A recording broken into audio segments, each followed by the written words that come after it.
ہو گیا؟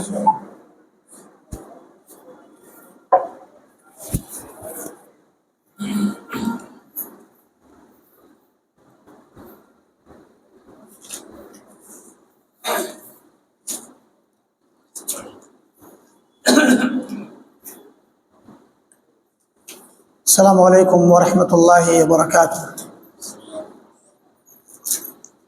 بسم اللہ الرحمن الرحیم۔ الحمد للہ رب العالمین، والصلاة والسلام علی اشرف الانبیاء وسید المرسلین، نبینا محمد وعلی آلہ واصحابہ اجمعین ومن تبعهم بإحسان إلى يوم الدين، أما بعد۔ قال الإمام ابن بطة العكبري رحمه الله تعالى في كتابه الإبانة الكبرى، يقول بسنده عن الحسن قال: شرار عباد الله يتبعون شرار المسائل يعمون بها عباد الله عز وجل۔ اللهم اغفر لنا ولإخواننا الذين سبقونا بالإيمان، واغفر لأساتذتنا ومشائخنا ومن أوصانا، واغفر للمسلمين والمسلمات الأحياء منهم والأموات۔ جیسا کہ آپ حضرات کو بخوبی علم ہے کہ ہمارا درس عقیدے کی مشہور کتاب ابانہ کبریٰ جو امام ابن بطہ عکبری رحمۃ اللہ علیہ کی ہے، اس کتاب کی شرح اور تفصیل اور تفسیر کے متعلق ہماری گفتگو چل رہی ہے۔ جو چیپٹر ابھی شروع ہوا ہے کچھ چند درسوں سے، اس چیپٹر کا عنوان اور خلاصہ یہ ہے کہ دین کے معاملے میں ایسے سوال ذہن میں اگر آئیں جو بہت ہی زیادہ گہرائی والے، جن سے شکوک و شبہات پڑ جائیں، ان سے بچنا چاہیے۔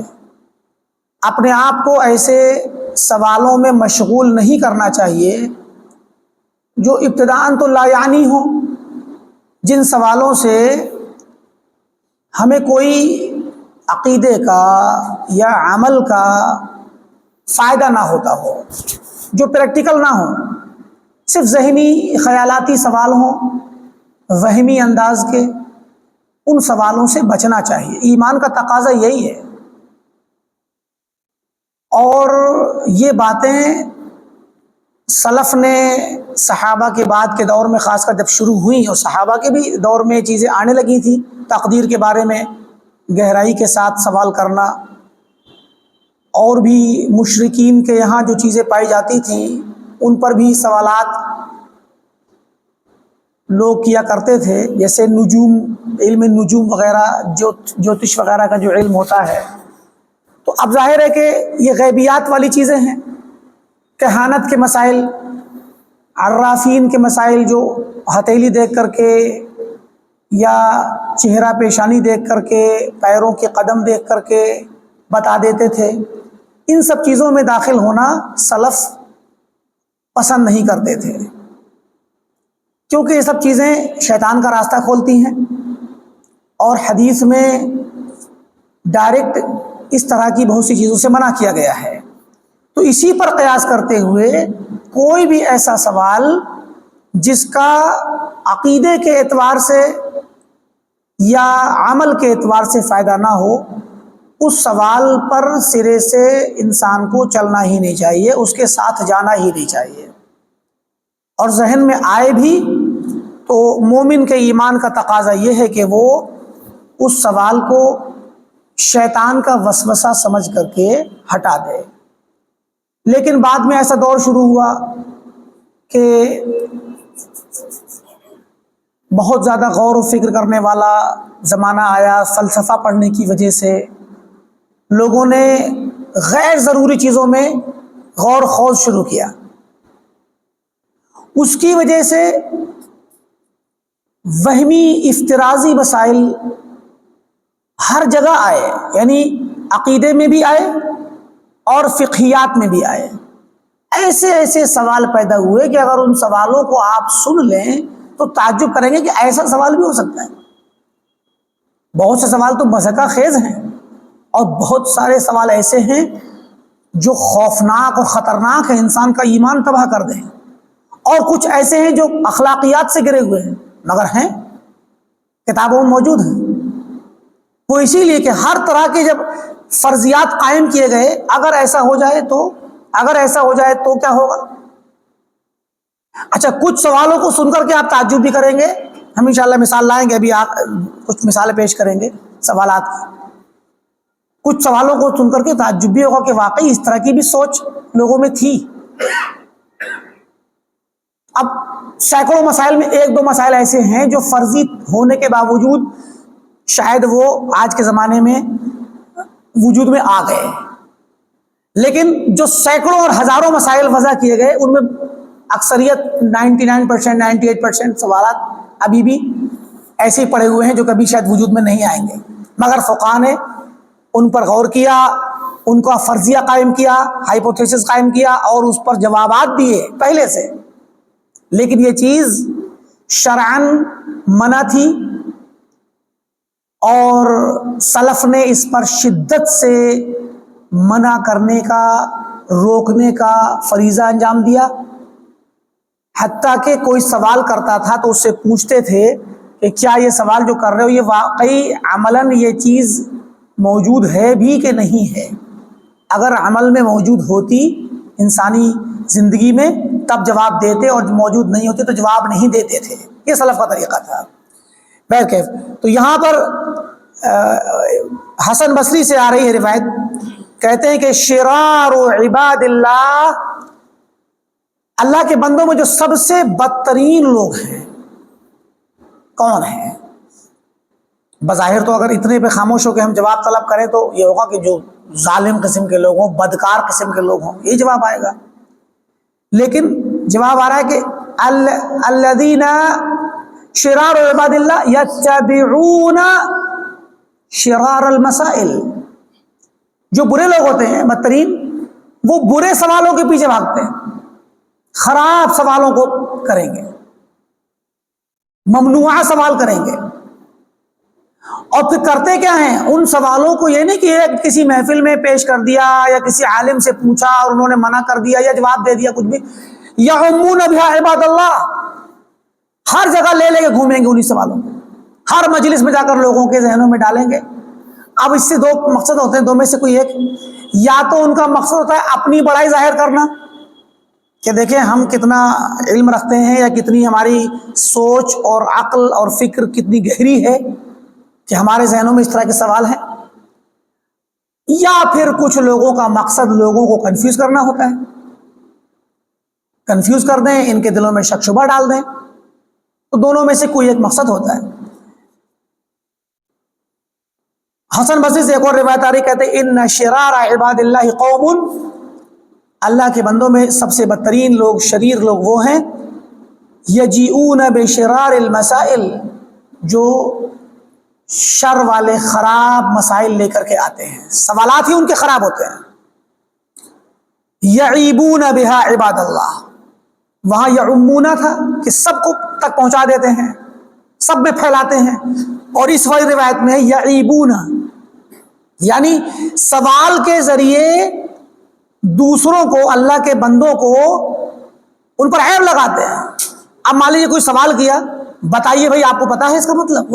عام آدمی کا کبھی مجھے نہیں پتا، تو تم کیا جانتے ہو، کیا تم نے سیکھا ہے، تم کیا پتا تم کو دین کے بارے میں؟ اس طریقے سے ان کی تحقیر کرتے ہیں، عیب لگاتے ہیں، ان کو چھوٹا ثابت کرتے ہیں، بے عزت کرتے ہیں۔ اور بسا اوقات علماء کو بھی، اب علماء میں سے دو طرح کے لوگ پائے جائیں گے، یا تو کوئی عالم یہ کہہ دیں گے کہ بھئی مجھے نہیں پتا اس کا جواب، اور عالم کو یہ بات بولنا بہت بھاری نہیں لگتی، کیونکہ عالم تو کی تربیت ہی اسی پہ ہوتی ہے کہ جتنا جو پتا ہے بتا دیجیے، جو پتا نہیں بول دیجیے مجھے نہیں پتا، اللہ اعلم ما ادری، میں نہیں جانتا۔ تو عالم کو کبھی بھی اس پر کوئی جھجک اور تکلیف یا پریشانی نہیں ہوتی ہے، تو کچھ تو منع کر دیں گے.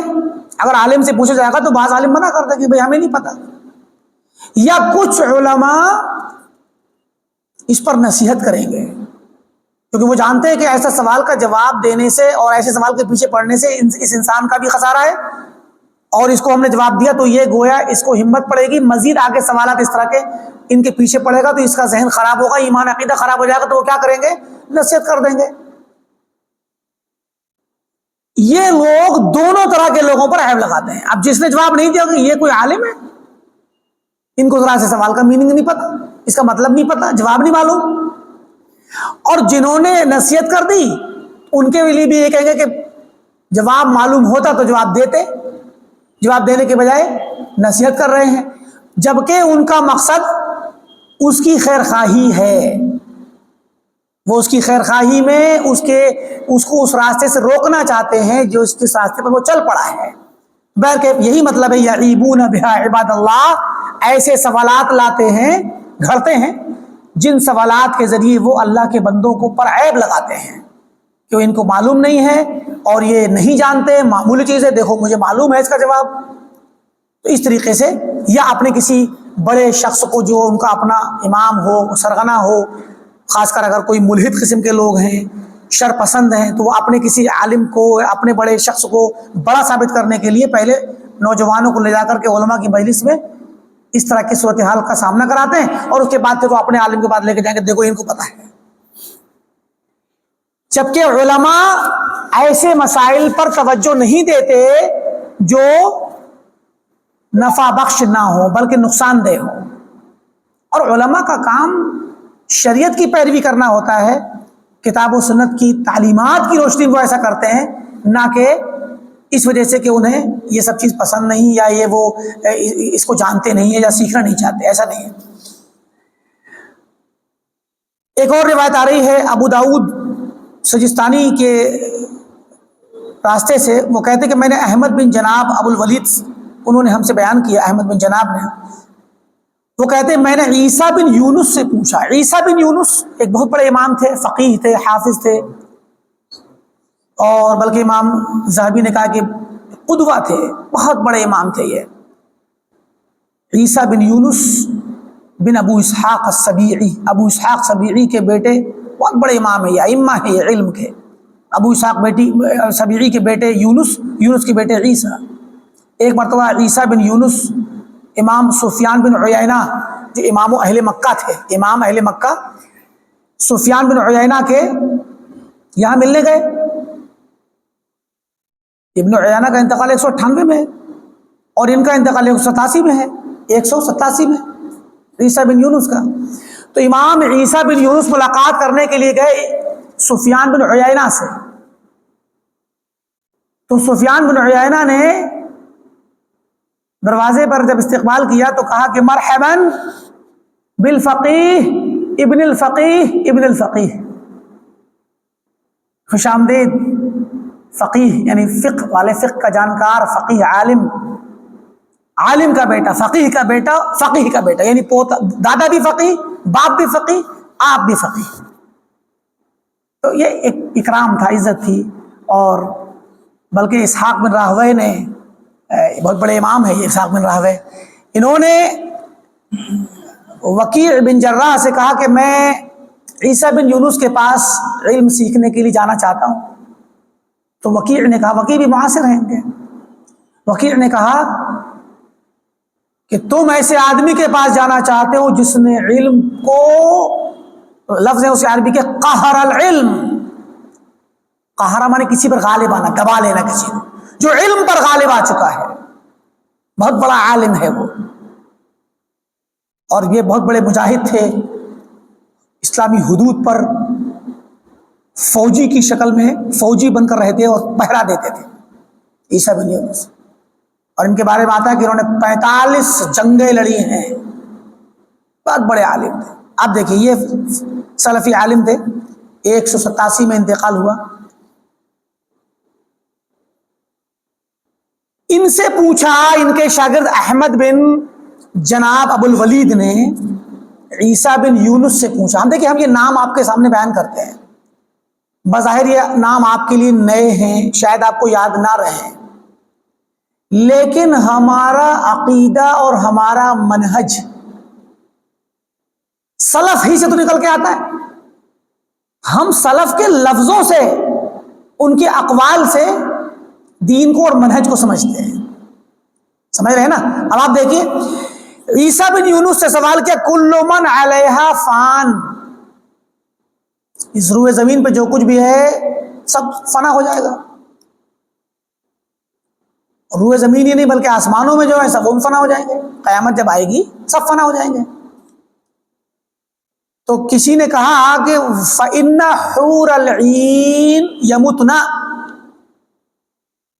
کہ جب سب فنا ہوں گے تو جنت میں رہنے والی حوریں، حور عین، بڑی آنکھوں والی حوریں، وہ بھی فنا ہو جائیں گی، وہ بھی مر جائیں گی۔ اس آیت کا تقاضا تو یہی ہے، یہ مطلب تھا۔ اب سوال بنایا گیا ہے، یہ مطلب یہ ہے کہ جب قرآن میں اللہ نے کہا کہ کل من علیہا فان، جب سب فنا ہو جائیں گے تو کیا جنت کی روحیں اور حوریں بھی فنا ہو جائیں گی؟ یہ سوال ہے جو اسٹیٹمنٹ کی شکل میں ہے، ایک طرح سے سادہ سادہ الفاظ میں، لیکن وہ سوال ہے، اور اسی طرح کے سوالوں سے منع کیا گیا ہے کہ ابتدائی طور پہ آپ سیاق و سباق سمجھیں قرآن کی آیت کا اور مقصود سمجھیں۔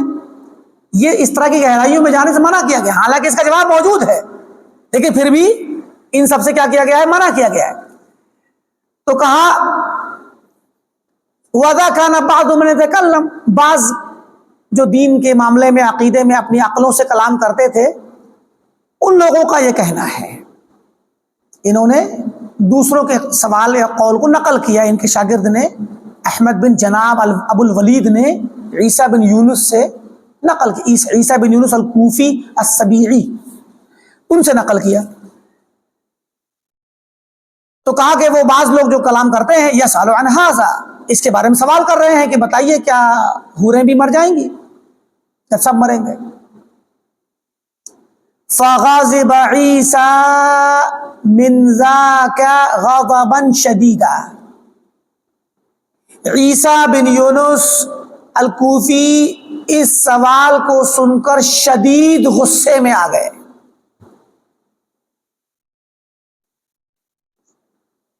فقال، اور پھر جواب کے طور پہ کیا کہا؟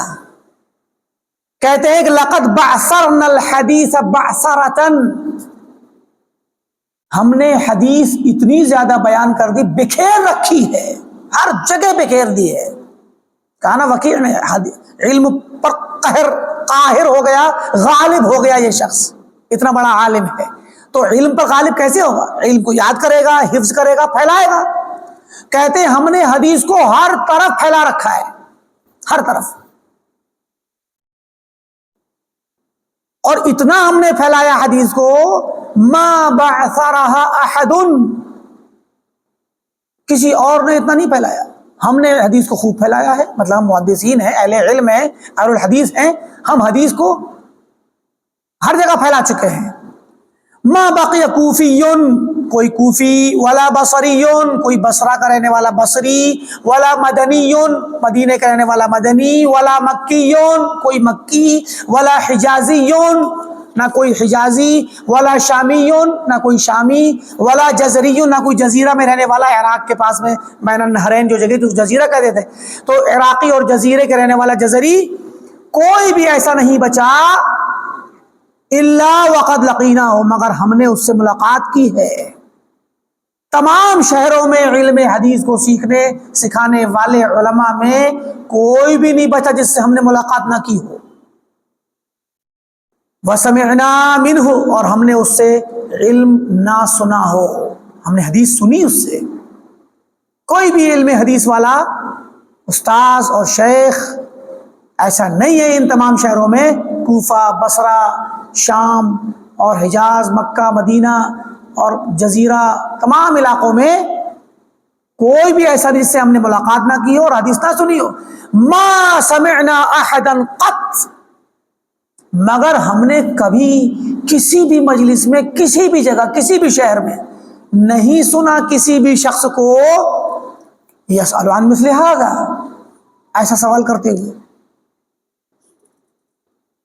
رد کا طریقہ دیکھیں آپ، سوال آیا، اس سوال پر غصہ ہوئے اور تردید کرنے کا طریقہ یہ ہے کہ ایسا سوال کوئی نہیں کرتا۔ جو علم والے اہل العلم ہیں، اہل الحدیث ہیں، جو استقامت کی راہ پہ دین کی خدمت میں چلتے ہیں، ایسا سوال کوئی کرتا ہی نہیں ہے۔ کیا مطلب؟ یہ اہل علم کا اور طلبۃ العلم کا، علم سیکھنے والوں کا سوال نہیں ہے، اہل سنہ کا سوال نہیں ہے۔ یہ سوال بدعت ہے اور اہل بدعت کا ہے، اور طالب علم کا سوال ایسا ہوتا ہی نہیں ہے، یہ مطلب ہے۔ ثم ذکر حدیث عبداللہ، اس کے حدیث بیان کیے، اور یہ قرآن کی آیت اس کے حدیث میں آئی کہ وَلَا تَحْسَبَنَّ الَّذِينَ قُتِلُوا فِي سَبِيلِ اللَّهِ، کہ جب حدیث میں یہ آتا ہے، جس روایت کے اندر یہ آیت آئی ہے، اور قرآن کی آیت یہ فرماتی ہے کہ جو لوگ اللہ کی راہ میں قتل کر دیے گئے، شہید ہو گئے، تو انہیں آپ مردہ نہ سمجھو۔ جب ان کے بارے میں یہ بات آتی ہے تو پھر روحوں کو مردہ کیوں آپ مان رہے ہیں کہ مر جائیں گی؟ یہ مطلب تھا، اس حدیث کو پیش کرنے کا مطلب یہ تھا۔ اور اس کا سادہ لفظوں میں جواب یہ ہے کہ جنت اور جنت میں جو بھی چیزیں ہیں وہ کبھی فنا نہیں ہوں گی۔ یہ اجماع ہے اس میں امت کا اور علماء امت کا۔ جنت پیدا کی گئی ہے ہمیشہ باقی رہنے کے لیے، جنت اور اس کی نعمتیں کبھی فنا نہیں ہوں گی، یہ مستثنا ہے۔ اور کل من علیہ فان کا مطلب ہے کل شیء کتب اللہ علیہ الفنا فان، ہر وہ چیز جس پر اللہ نے فنا ہونا لکھ دیا ہے وہ فنا ہوگی۔ جنت پر فنا ہونا نہیں لکھا، نہ جنت کی نعمتوں پر فنا ہونا لکھا ہے۔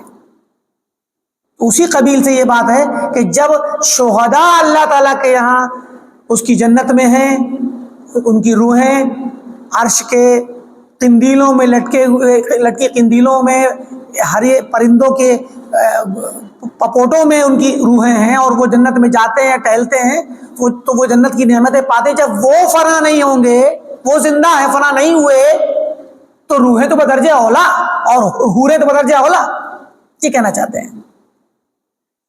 ثم قال، اور اس کے بعد پھر انہوں نے کہا، حدیث بیان کرنے کے بعد، ما لکم ومجالست اہل الاہواء ومحادثتہم، کیا ہو گیا تم لوگوں کو، تم اہل بدعت کے ساتھ اٹھتے بیٹھتے ہو، ان سے بات چیت کرتے ہو؟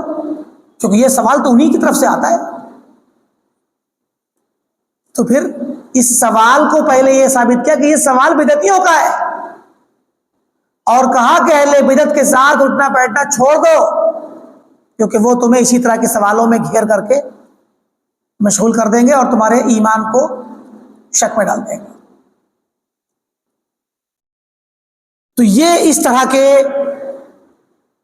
سوالات ہوتے تھے، اور ہمارے ملک میں ہمارے حالات تو آج نہیں، پیچھے سے وہ جن بدعتیوں سے ڈرایا گیا ہے نا، وہ سارے بدعتی ادھر ہی ہیں سب۔ ہمارے ہاں تو ہمارے مدارس کیا، ہماری مجالس، ہمارے لوگوں کے کلام، اور خاص کر جو طلباء اور علماء ہوتے ہیں، ان کا کلام ٹوٹل شکوک و شبہات ہی پر ہوتا ہے، جدال پر، اہل کلام، علم کلام، ٹوٹل انہی چیزوں پر، اور اسی کو وہ عقیدہ سمجھتے ہیں۔ ان کے عقیدے کی کتابوں میں، ماتریدیوں کے یہاں، ان کے عقیدے کی کتابوں میں آپ کو قال اللہ و قال رسول نہیں ملے گا، علم کلام ملے گا، اعتراضات جواب، اعتراض جواب، ان قلتم قلنا، اگر آپ ایسے کہو تو ہم ایسے کہیں گے، یہی ملے گا۔ اور اسی کو ہمارے لوگ علم قرار دیتے ہیں، جبکہ عقیدہ کتاب آپ کوئی بھی اٹھا لیجئے اہل سنہ کی، امام محمد بن عبد الوہاب رحمۃ اللہ علیہ کتاب اٹھا لیجئے، اپنا مقدمہ تک نہیں لکھا بندے نے۔ ہر مصنف، ہر رائٹر اپنا پریفیس لکھتا ہے، فورورڈ لکھتا ہے، شروع میں کچھ لکھتا ہے نا، پیش لفظ۔ امام محمد بن عبد الوہاب نجدی تمیمی، شیخ الاسلام، انہوں نے کتاب التوحید لکھی، اس میں اپنا مقدمہ پریفیس نہیں لکھا، ڈائریکٹ بسم اللہ الرحمن الرحیم کتاب التوحید وقول اللہ عز وجل وما خلقت الجن والانس الا لیعبدون، ڈائریکٹ قرآن کی آیت، اپنا کلام ہے ہی نہیں۔ تو یہ ہے اہل السنہ اور اہل الحدیث اور سلفیوں کا طریقہ۔ اور آپ اگر ماتریدیوں کی اور اشعریوں کی کتابیں اٹھا لیں، ہمارے مدارس میں چلے جائیے، دیوبند میں جائیے، بریلی کے مدارس میں جائیے، کسی مدرسے میں عقائدی کتاب اٹھا لیجیے، آپ دیکھیے کہیں نہیں ملے گا قرآن میں یہ اور حدیث میں یہ، سب کلام، علم کلام۔ تو کہا کہ تم لوگ بدعتیوں کے ساتھ نہ بیٹھو۔ اس کے بعد ایک امام ابن بطح نقل کر رہے ہیں عبداللہ بن وہب کے ذریعے سے، ابن وہب کہتے ہیں کہ سمعت مالکا یقول، امام مالک کو میں نے سنا کہتے ہوئے، امام مالک کو، کان ذالک الرجل، وہ آدمی،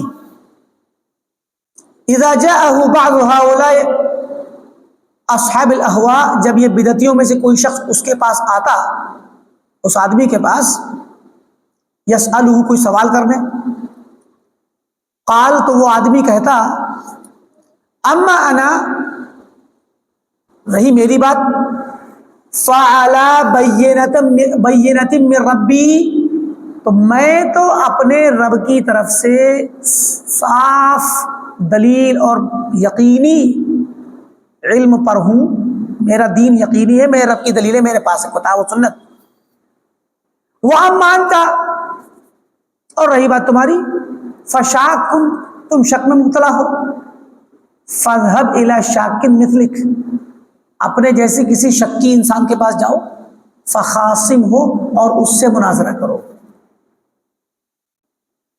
وَقَالَ ذَلِكَ الرَّجُلُ، اور اس آدمی نے کہا، يُلَبِّسُونَ عَلَىٰ أَنفُسِهِمْ، یہ پہلے خود ہی پھنس کر کے اپنے دماغ میں تشویش پیدا کرتے ہیں، تشویش میں پھنستے ہیں، سوال و جواب اور خیالاتی سوال میں، ثم يطلبون من يعرفهم، پھر ایسے شخص کی تلاش کرتے جو انہیں اس مشکل سے نکالے اور ان کا جواب دے، جو انہیں پہچانوائے کہ صحیح راستہ کہاں ہے۔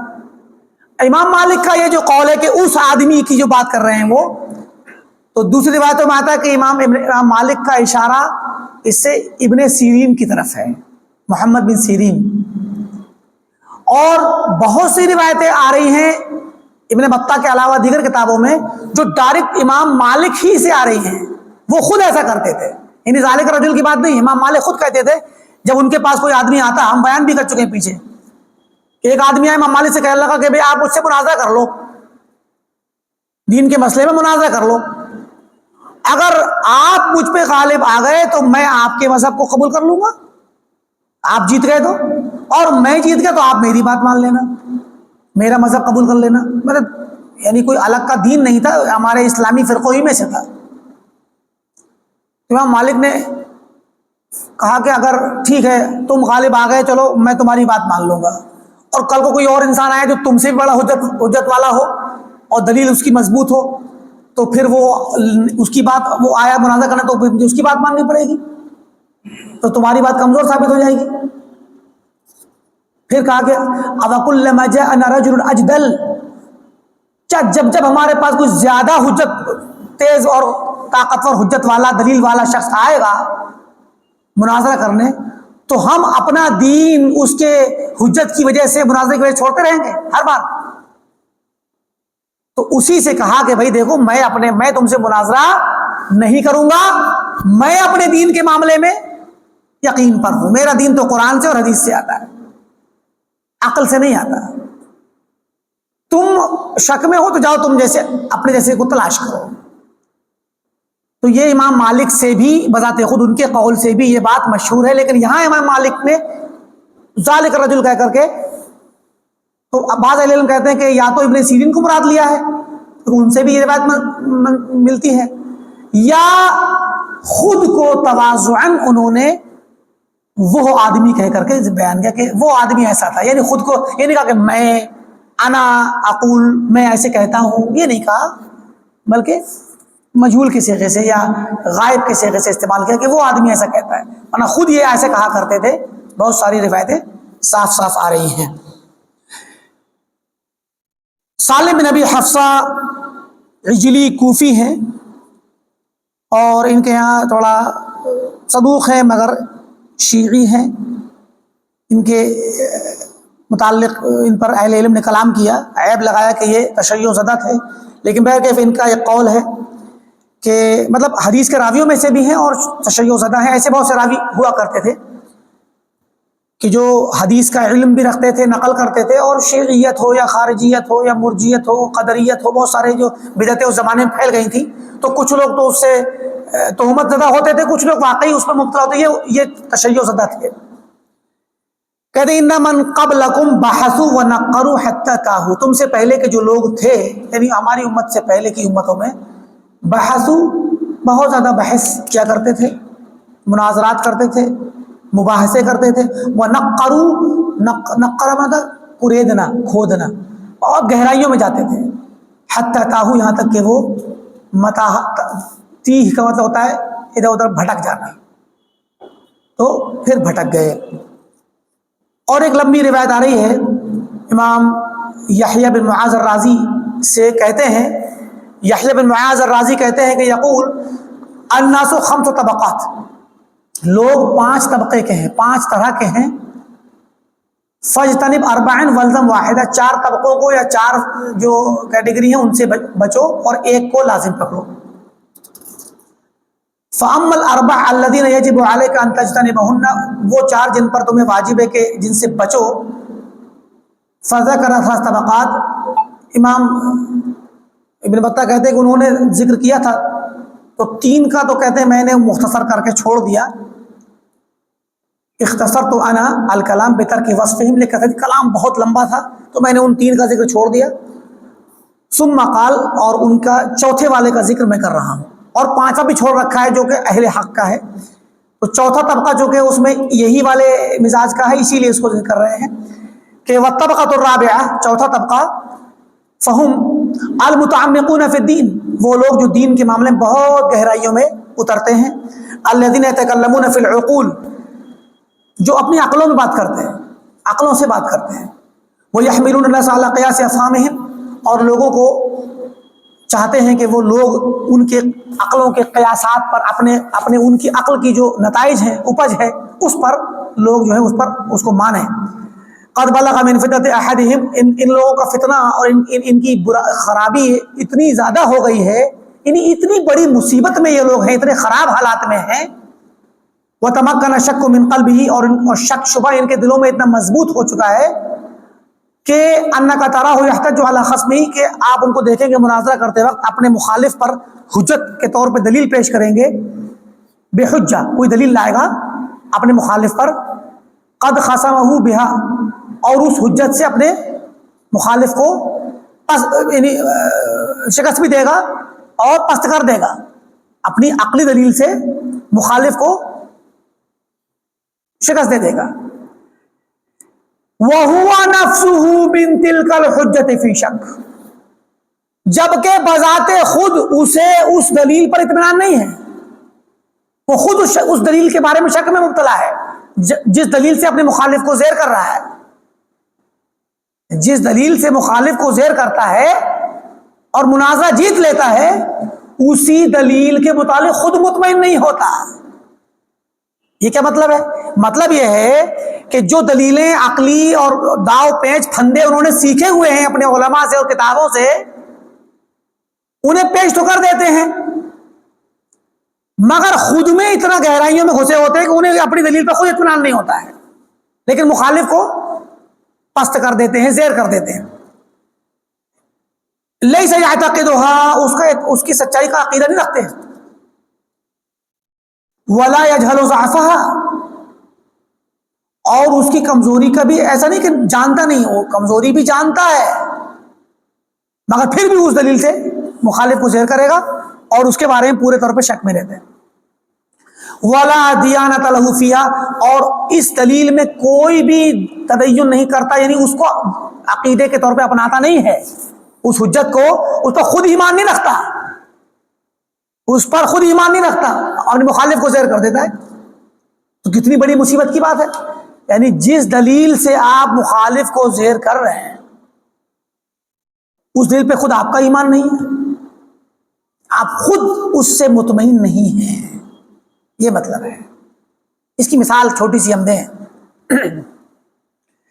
امام ابو المعالی الجوینی رحمۃ اللہ علیہ، جو بالکل آخری عمر میں انتقال کرنے سے پہلے انہوں نے رجوع کیا اپنے عقیدے سے، رجوع کر کے انہوں نے کہا کہ میں نیسا پور کی بڑھیا کے عقیدے پہ مرنا چاہتا ہوں۔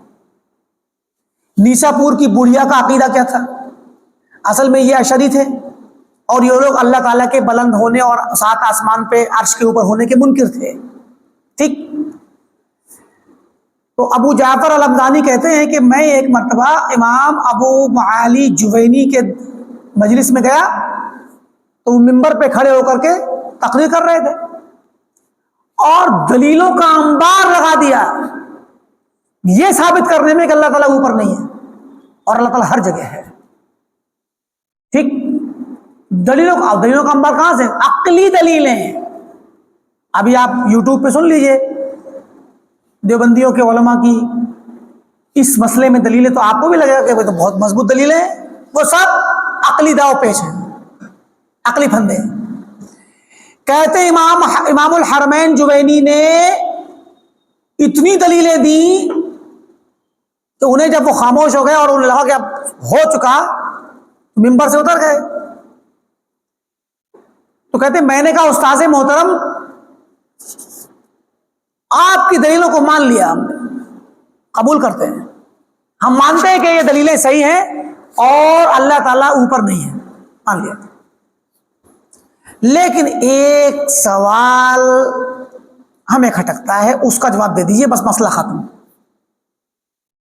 سوال کیا؟ کہا کہ ہمارے دلوں میں اندر سے ایک ضرورت محسوس ہوتی ہے کہ جب بھی ہم یا کوئی بھی شخص پریشان حال ہوتا ہے تو بلا سوچے سمجھے اوپر کو ہاتھ کیوں اٹھاتا ہے؟ کسی نے نہیں سکھایا اس کو، مگر اوپر اٹھ جائے گا۔ طبیعت کبھی یہ کیوں نہیں کہتی کہ نیچے کو ہاتھ اٹھا لے، نیچے کر دے، ہاتھوں کو دائیں بائیں کر دے، اوپر ہی ہاتھ کیوں جاتے ہیں؟ اندر سے فطرت اس کا تقاضا کیوں کرتی ہے کہ اللہ تعالیٰ اوپر ہی ہوگا، اوپر ہاتھ رہتا ہے؟ کہتے ہیں امام جوینی نے سوال سننے کے بعد خاموش بیٹھ گئے، سر نیچے کر لیا، سوچتے رہے، پسینے چڑھ گئے،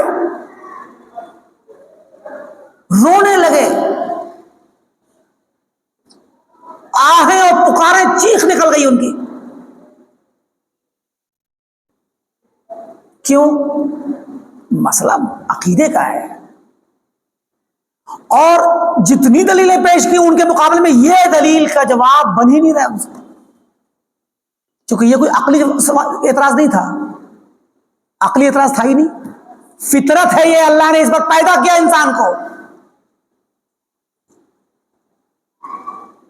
کہتے ہیں روتے روتے داڑھی بھیگ گئی، اور جب خاموش ہوئے تو اس کے بعد کہنے لگے الحیرہ الحیرہ، اے حمدانی مجھے حیرت کے سوا کچھ نظر نہیں آ رہا، حیران ہوں، میں پریشان ہوں، حیرنی الحمدانی، اس حمدانی نے مجھے حیرت میں ڈال دیا، میرے پاس کوئی جواب نہیں، اس کا جواب نہیں میرے پاس۔ آپ بتائیے، آپ کہ جن دلیلوں سے آپ نے ثابت کیا تھا کہ اللہ تعالیٰ اوپر نہیں ہے، اگر آپ ان دلیلوں سے مطمئن ہوتے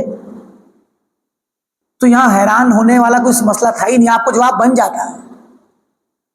اور یہی وجہ ہے کہ آخری عمر میں انہوں نے رجوع کیا اور کہا نہیں، نیسا پور کی بڑھیا یہ مانتی ہے کہ اللہ اوپر ہے، اس کے پاس کوئی دلیل نہیں، اس بڑھیا کے پاس کوئی دلیل نہیں ہے کہ اللہ تعالیٰ اوپر ہے کہ نیچے، کیسے کر کے ثابت کرتی ہے وہ اللہ کو اوپر؟ اس کے پاس کوئی دلیل نہیں ہے، اس کے پاس وہی فطرت ہے جو فطرت کا تذکرہ بھی ہوا سوال میں۔ تو کہا کہ لوگوں میں گواہ ہو جاؤ کہ میں نیسا پور کی بڑھیا کے عقیدے پہ مر رہا ہوں، یعنی رجوع کرتا ہوں اپنے عقیدے سے۔ یہی بات کہنا چاہتے ہیں کہ یہ لوگ خود جو دلیلیں دیتے ہیں، حالانکہ یہاں پورے طور پہ یہ مثال ان پر فٹ نہیں آئے گی، لیکن یہ ایک چھوٹی سی مثال ہے، ورنہ یہاں جو بات آ رہی ہے وہ یہ کہ جس دلیل کو دے کر کے مخالف کو خاموش کر رہا ہے، اسی دلیل پر خود ایمان نہیں رکھتا۔ یہ حالات ہیں ان اہل کلام کے۔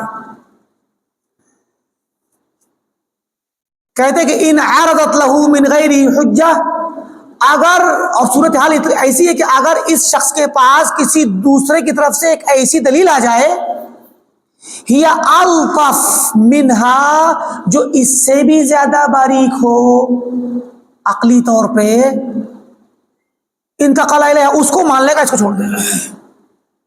جس دلیل سے مخالف کو خاموش کیا تھا اس کو خود ہی چھوڑ دے گا اور دوسری دلیل پکڑ لے گا۔ یہ حالات ہیں ان کے۔ فَدِينُهُ مَحْمُولٌ عَلَى سَفِينَةِ الْفِتَنِ، اس کا دین فتنوں کی کشتی پر سوار ہے۔ يَسِيرُ بِهَا فِي بُحُورِ الْمَهَالِكِ، جن کو لے کر کے وہ ہلاکت کے سمندروں میں چل رہا ہے، اس کشتی کو لے کر کے چل رہا ہے ہلاکت خیز سمندروں میں۔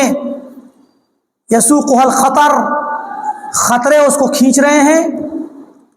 وَيُوَسْوِسُ الْحَيْرَةُ، حیرت اس کو وسوسے میں ڈالے ہوئے ہے۔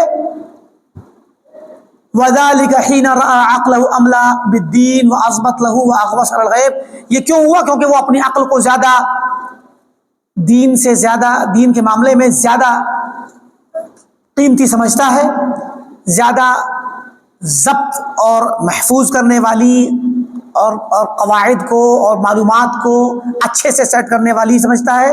وہ اغوص، اور زیادہ گہرائیوں میں گھسنے والی اور غوطہ زن ہونے والی سمجھتا ہے کہ میری عقل زیادہ گہرائیوں میں جا سکتی ہے اور دین کو اچھے سے سمجھ سکتی ہے۔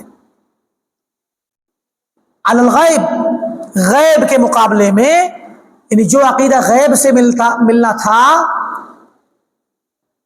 غیب کے متعلق جو عقیدے کی باتیں ہیں اور غیب سے جو عقیدہ ملتا ہے، اس پر اس کی عقل زیادہ کام کر رہی ہے، اس کو عقل کو زیادہ اچھا سمجھتا ہے۔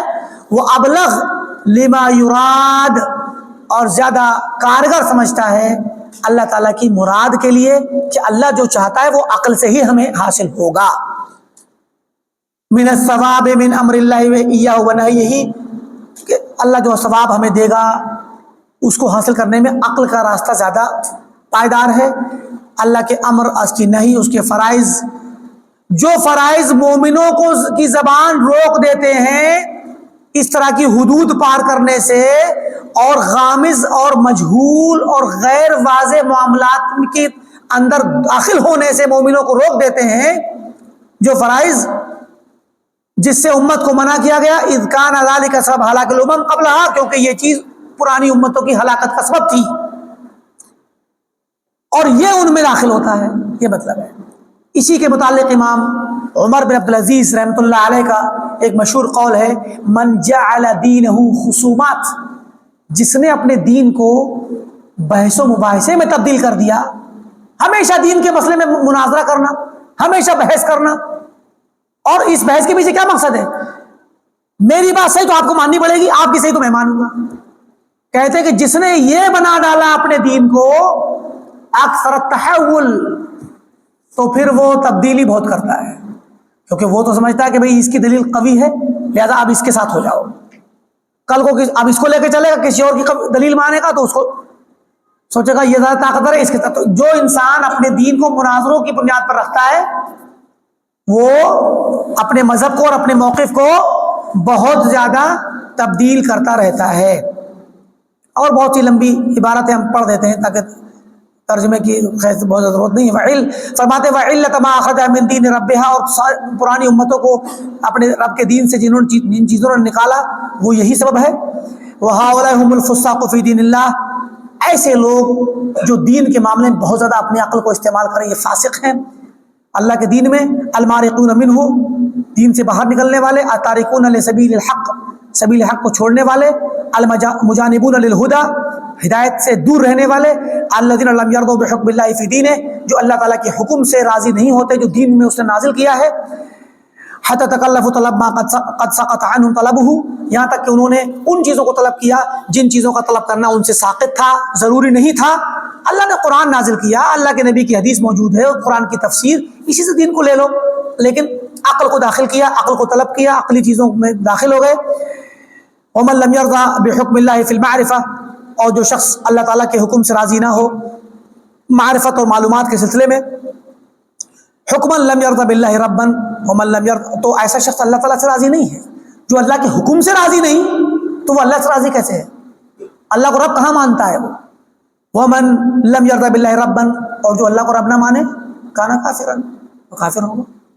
تو ایسا شخص اپنا محاسبہ کر لے کہ جو اللہ کے حکم کو رد کر رہا ہے اور اللہ کے حکم کو چھوڑ کر اپنی عقل کے اور اپنی خواہشات کے پیچھے بھاگ رہا ہے، وہ انسان حقیقت میں اللہ کو رب نہیں مان رہا، یا جو رسول کے طریقے سے بھاگ رہا ہے اور رسول کی پیروی نہیں کر رہا تو وہ رسول کو رسول نہیں مان رہا، اور ایسا شخص پھر مسلمان ہے کہ نہیں وہ خود کے بارے میں فیصلہ کر لے۔ وَكَيْفَ يَرْضَوْنَ بِحُكْمِ اللَّهِ فِي الدِّينِ وَقَدْ بَيَّنَ لَنَا فِيهِ حُدُودًا اور یہ لوگ کیسے اللہ کے حکم سے راضی ہو سکتے ہیں دین کے معاملے میں؟ وَقَدْ بَيَّنَ لَنَا فِيهِ حُدُودًا جبکہ اللہ تعالیٰ نے ہمیں اس دین کے معاملے میں حدود بیان کر دی ہیں، وَفَرَضَ عَلَيْنَا الْقِيَامَ عَلَيْهَا اور حدود کی پابندی کرنا ہم پر فرض کیا ہے، وَالتَّسْلِيمُ بِهَا انہیں قبول کرنا فرض کیا ہے۔ فَجَاءَ هَؤُلَاء تو یہ کیسے راضی ہوں گے اس دین سے جس کی حدود متعین ہے؟ یہ لوگ آئے بعد قلت عقولہم کم عقلی کے ساتھ آئے، وہ جور فطنہم ان کے ذہنوں کی جور اور ظلم کے ساتھ، ان کے ذہن ظالم ہیں، ذہنی ظلم کے ساتھ ان کے ذہن ان پر ظلم کرتے ہیں، اس ظلم کے ساتھ آئے، وہ جہل مقاییسہم اور اپنے قوانین کی جہالت کے ساتھ آئے، مطلب ان کی عقلیں ظالم ہیں، ان کے ذہنوں میں مطلب بہت زیادہ علم نہیں قلت ہے، اور ان کے قوانین جہالت سے بھرے ہوئے ہیں۔ یہ آئے اپنے ان جاہلانہ قوانین لے کر کے، یتکلمون فی الدقائق باریک چیزوں میں کلام کر رہے ہیں، ویتعمقون اور گہرائیوں میں داخل ہو رہے ہیں۔ فکفی بہم خزیا کافی ہے ان کے لیے یہ رسوائی، سقوطہم من عیون الصالحین کہ یہ اللہ کے نیک بندوں کی نظروں سے گر گئے، اللہ کے اچھے بندوں کی نیک بندوں کی نظروں سے گر جانا ہی ان کی رسوائی کے لیے کافی ہے۔ یقتصر فیہم علی ما قد لازمہم فی الامہ من قالۃ السوء اور ان کے بارے میں اسی پر اکتفا کیا جائے گا جو ان پر لازم تھا امت میں، من قالۃ السوء کہ انہوں نے بری بات کہی، اتنا ہی سن لیجیے کافی ہے، ان میں مزید رد کرنے کی ضرورت نہیں ہے۔ وَأُلْبِسُوا مِنْ أَصْحَابِ التُّهْمَةِ ان کو تہمت کے لباس پہنائے گئے، مطلب ان پر الزام لگایا گیا کہ بدعتی ہیں۔ وَاسْتَوْحَشَ مِنْهُمُ الْمُؤْمِنُونَ اہل ایمان ان سے دور بھاگتے ہیں، ایسے لوگوں سے جو سچے ایمان والے وہ ایسے لوگوں قریب نہیں بیٹھتے۔ وَنَهَى عَنْ مُجَالَسَتِهِمْ الْعُلَمَاء ان کے ساتھ بیٹھنے سے علماء نے منع کیا۔ وَكَرِهَتْهُمُ الْحُكَمَاء اور اہل حکمت اہل عقل ان کو ناپسند کرتے ہیں، ان کی رسوائی کے لیے کافی ہے۔ وَاسْتَنْكَرَتْهُمُ الْأُدَبَاء اہل ادب ان کو منکر سمجھتے ہیں، برا سمجھتے ہیں۔ وَقَامَتْ مِنْهُمْ فِرَاسَةُ الْبُصَرَاء اور نگاہوں والے دل کی بصیرت والے لوگوں کی جو فراست ہے وہ ان کو جان چکی ہے کہ یہ کیسے ہیں۔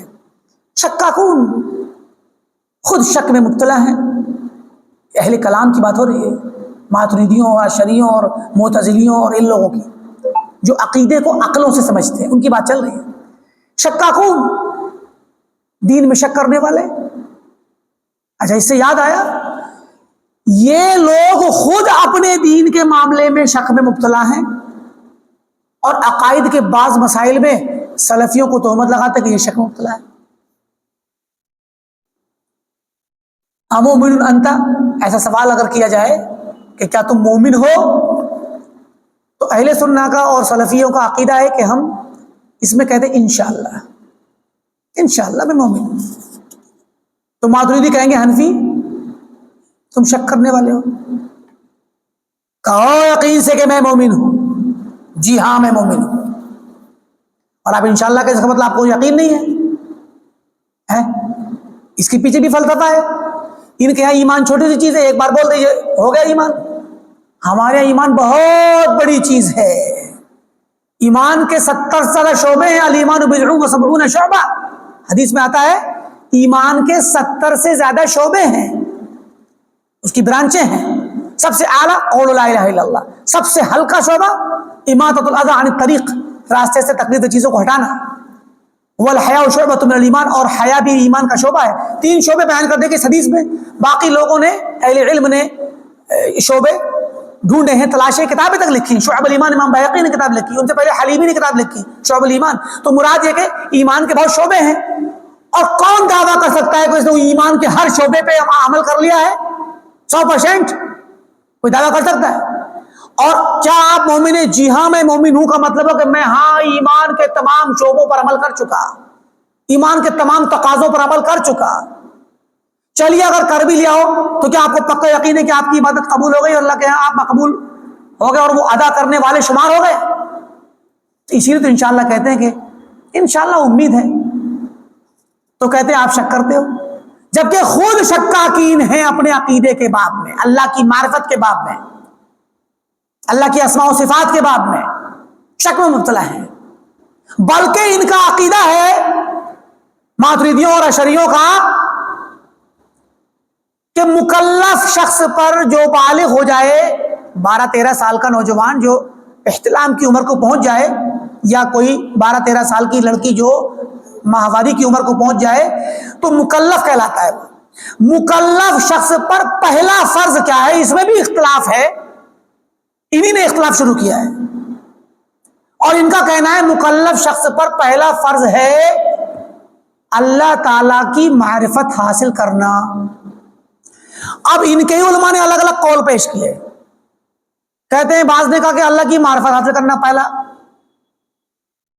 واجب ہے، کچھ نے کہا نہیں، پہلا واجب ہے اللہ تعالیٰ کی ذات کے بارے میں غور کرنا اور استدلال کر کے یقین تک پہنچنے کی پوری پروسیس کرنا، کائنات پہ غور کرنا، اور کائنات پہ غور کرنے کے بعد اس مخلوقات کے ذریعے خالق کا پتہ لگانا پہلا فرض ہے۔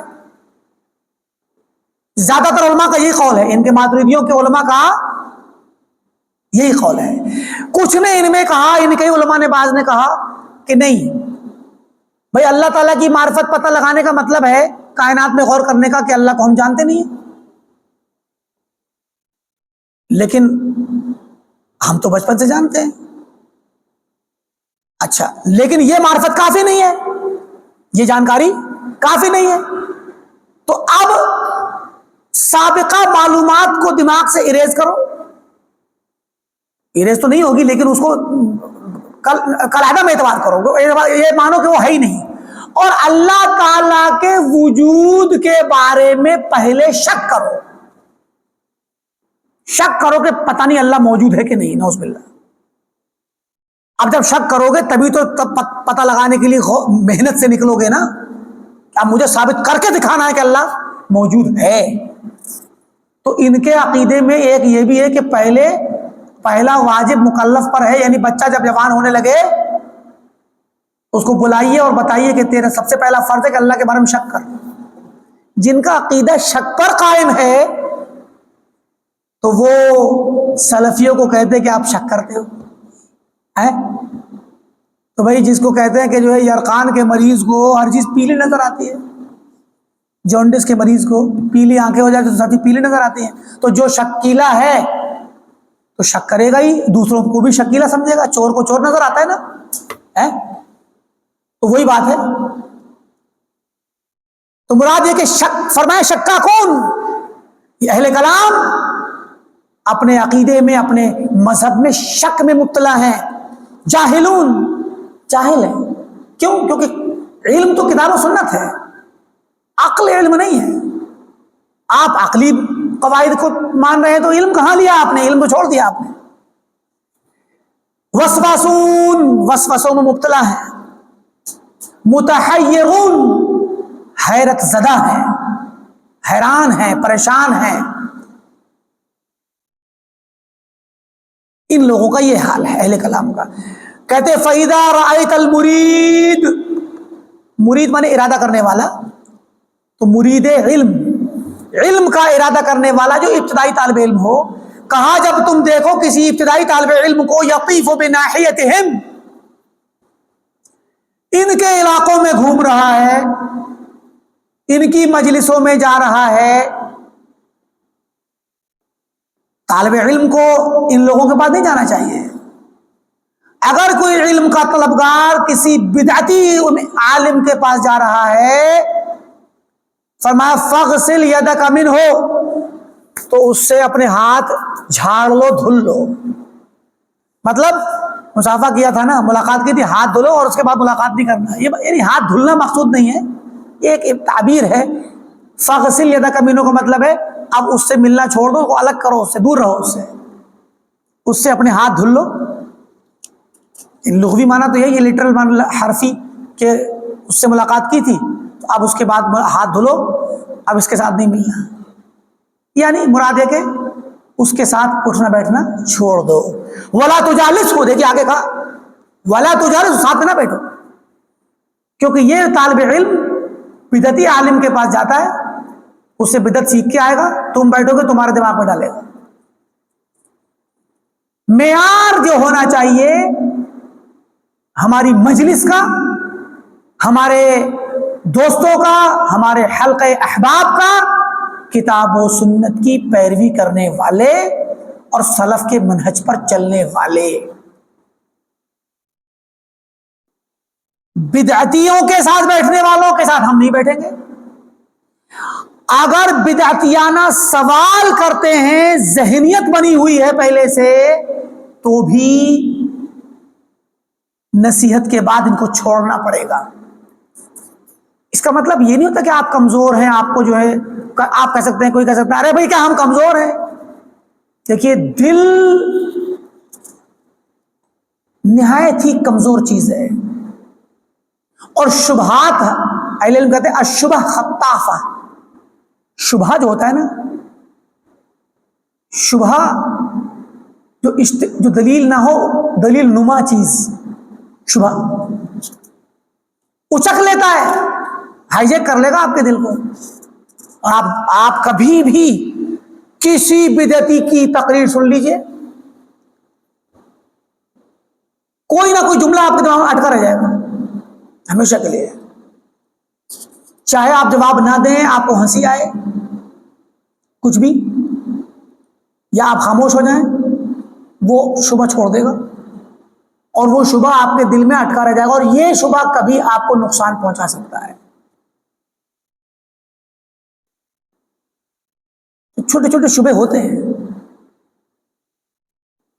شک شبے کی بات وہ ڈال دے گا، آپ حیران ہو جائیں گے، آپ کو جو ہے جواب ہی نہیں ملے گا. اس لیے بہتر شکل یہ ہوتی ہے کہ ایسے لوگوں سے دور رہا جائے، کیونکہ دین کا مقصد، دین اسلام کا مقصد یہ ہے ہی نہیں کہ آپ عقلی چیزوں میں، شک شبے میں جائیں اور ایسے لوگوں کے پاس بیٹھے. ارے بھائی دین کیا ہے؟ قال اللہ و قال رسول، اللہ اس کے رسول کے کلام کو سنیے، پڑھیے، سمجھیے، اس پہ عمل کیجیے، بات ختم ہو گئی. اور اللہ اس کے رسول کا جو بیان کردہ عقیدہ ہے، اور جو علم ہے عقیدے کا اور احکام کا اور فقہ کا کتاب و سنت میں، وہ ہمیں سلف سمجھائیں گے، صحابہ سمجھائیں گے، تابعین سمجھائیں گے، ان کے طریقے پہ چلنے والے علماء سمجھائیں گے. ان رسول سمجھ لیجیے آپ اور چلتے بنیے. جو علم سرے سے کتاب و سنت سے تعلق رکھتا ہی نہیں ہے، اس کے راستے پہ چلنے کا کیا فائدہ؟ کیا مطلب کیا ہے اس کا؟ دل میں ضرور کوئی کجی ہے یا جہالت ہے، وہ جہالت لے کے جا رہی ہے. آگے کہتے ہیں اپنی سند سے حماد بن زید کہتے ہیں کہ قال ابن شبرمہ، ابن شبرمہ یہ صغار تابعین میں سے ہیں، اور عبداللہ بن شبرمہ الضبی الکوفی القاضی فقیہ العراق، عراق کے فقیہ تھے، تابعی ہیں، 144 میں انتقال ہے، اور بہت بڑے علم والے، حدیث والے محدث اور شاعر بھی تھے. اور بہت ہی بڑے زاہد اور عابد تھے. پرانے سلف کا یہ طریقہ تھا کہ علم کے ساتھ زہد اور تقوی ایمان ان کے ساتھ ہوتا تھا. کبار تابعین، صغار تابعین میں سے، چھوٹے تابعین میں سے، تابعین کے زمانے کے بچوں میں سے، تو صحابہ کو دیکھا بچپن میں. ابن شبرمہ کہتے ہیں من المسائل، کچھ سوالات ایسے ہوتے ہیں، مسائل سوالوں میں سے سوال ایسے ہوتے ہیں لا یجوز للسائل، کہ سوال کرنے والے کے لیے جائز نہیں ان یسأل عنہا، کہ ان سوالوں کو کرے، ان سوالوں کو پوچھے. سوالوں میں سے کچھ سوال ایسے ہوتے ہیں کہ سوال کرنے والے کے لیے جائز نہیں کہ وہ ایسے سوال پوچھے کسی سے. ولا للمسئول، اور جس سے پوچھ لیے جائیں اتفاق سے تو اس کے لیے جائز نہیں ان یجیب فیہا، کہ ان میں جواب دے. یعنی یہ بات ہر انسان کو جان کر کے رکھنی چاہیے اور اپنی زندگی میں اپنانی چاہیے کہ ہر سوال پوچھا نہیں جاتا. اگر ذہن میں آ جائے کچھ پڑھ کر کے، کچھ سن کر کے، تو پوچھا نہیں جاتا. اور اگر کوئی اتفاق سے آپ سے سوال کر دے تو آپ یہ نہ سمجھے کہ اب سوال کر رہے، اب جواب دینا ہی ہے، ورنہ بے عزتی ہو جائے گی. ورنہ 10 لاکھ کا، 1 لاکھ کا، 10,000 کا، 50,000 کا اجتماع ہے تو کوئی سوال کر دے رہا ہے اسٹیج پہ، تو اب تو جواب دینا پڑے گا، ورنہ بے عزتی ہو جائے گی. یہ نہ سوچیں، آپ کہہ دیجئے کہ میں نہیں جانتا، گرچہ آپ جانتے ہو، کیونکہ سوال کی نوعیت، وہ سوال اتنا خطرناک ہے کہ جواب دیا تو آپ کے لیے نقصان ہوگا، اس کے لیے نقصان ہوگا. تو کچھ سوال ایسے ہوتے ہیں جن کا جواب، اب اگر کوئی انسان اس طرح کے سوال خود اٹھائے اور پھر خود ہی جواب دے تو وہ کتنا خطرناک ہے. بعض برادر کیا کہتے ہیں، نعوذ باللہ، اللہ تعالیٰ ہر کام نہیں کر سکتا. میں 1000 مثالیں دے دوں گا جو اللہ نہیں کر سکتا. بتائیے آپ کتنی خطرناک بات ہے، کتنی غلیظ بات ہے یہ. آپ اللہ تعالیٰ کی شان میں ایسی بات کہہ رہے ہیں جو بات کہنا نہ صرف یہ کہ جائز نہیں بلکہ گستاخی ہے، توہین ہے، شان ربوبیت کی توہین ہے، شان الہیت کی توہین ہے. گرچہ آپ کوئی ایسی بات کہنا چاہتے ہیں جو شاید آپ کے اعتبار سے معقول ہو، لیکن ایسے کہنا جرأت ہے. یہ اللہ کی ذات پر ایسی بات کہنا جرأت ہے. انسان کو ایسی باتوں کو ختم کرنا چاہیے. بچے جا کے اسٹیج پر لائے ہزاروں لاکھوں کے مجمع میں، اور اگر کوئی اعتراض کر دے ان پر تو جواب دیتا ہے، پھر اس پر کہتا ہے کہ نہیں میری بات صحیح ہے. اور مثالیں، یعنی گندگی کو مزید کریت کر کے اور غلاظت کو پھیلانا یہ جائز نہیں ہے. اسی قبیل کا سوال ہے یہ. کچھ سوال ایسے ہوتے ہیں جو کرنا ہی جائز نہیں ہے،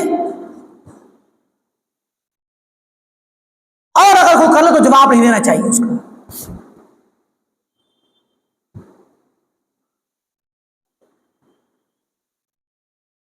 تو یہ بیکیف اس طرح کے سوالات بہت سے ہوتے تھے. یہ بھی ہو گئے. ہم نے ایک بات آپ کے سامنے اشارہ کیا تھا کہ کچھ سوال ہم آپ کو، ایسے سوال جو لوگوں نے گھڑ رکھے تھے، بنا رکھے تھے، ان کے بارے میں تھوڑی سی ایک مثال چھوٹی سی دے دیں. فقہ کے سوالات جو عقیدے کے نہیں ہیں.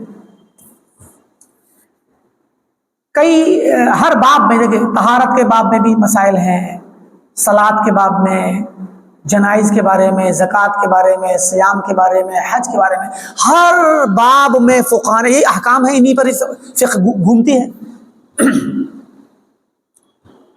تو ایسے سوال، بہت سے سوال کی لسٹ ہے پوری. ہم اس میں سے تھوڑا سا آپ کو کوئی، جیسے کوئی کہ مثال ہے کہ وضو کرتے ہیں تو چلیے چھوڑ دیتے ہیں اس سوال.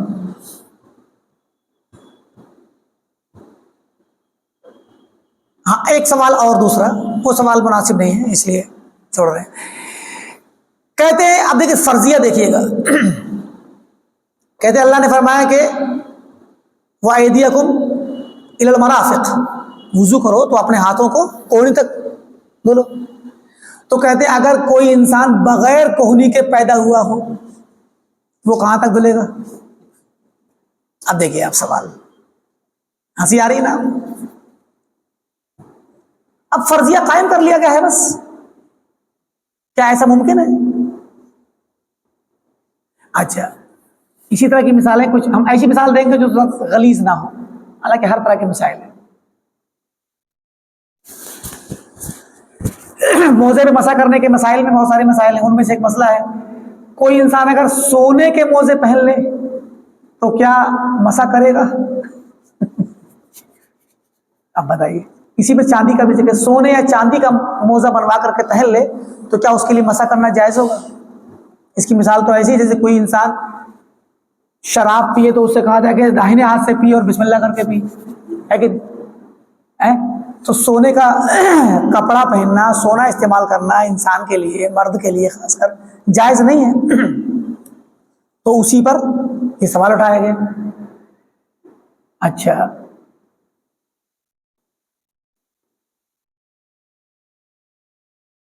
بہت غلیظ قسم کے سوال بھی اس کے اندر موجود ہیں.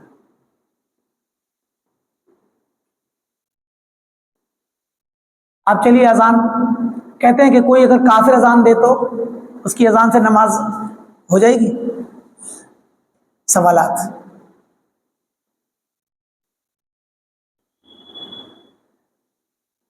ایسے ہی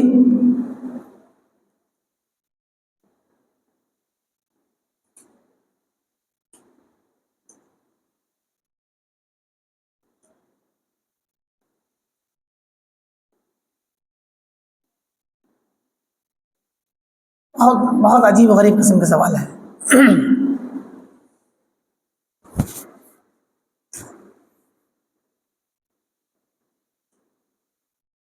چلیے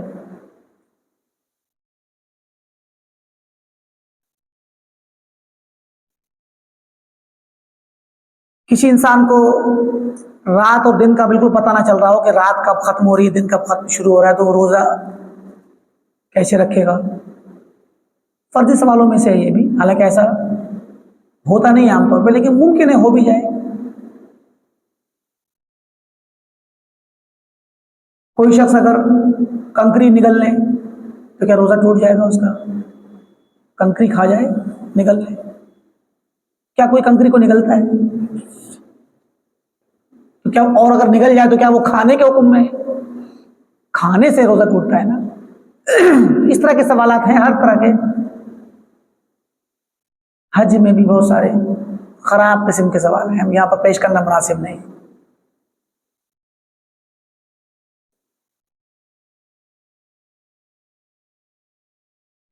کوئی حج میں جائے اور شیطان کو کنکری مارنے کے لیے سونے کی کنکری مارے، چاندی کی کنکری پھینک کے مارے، پتھر کی کنکری ماری جاتی ہے نا.